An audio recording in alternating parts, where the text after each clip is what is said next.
Ciao amici, oggi porto con me in giro per Treviso non uno ma ben due veneziani. Sì. Carlo e Giorgio. Andiamo! Dai che andiamo! Sì!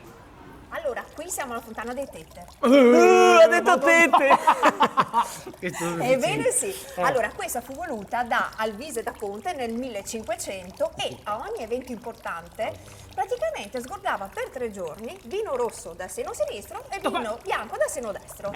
Per gli eventi. Grazie. Pensate, gratis, tutti potevano venire qua. Pensate che tutto ciò è durato fino al 1797. La fine Della Repubblica. Ebbene sì. Quindi per gli eventi importanti, noi veniamo a Treviso c'è un evento importante. E infatti ha buttato acqua.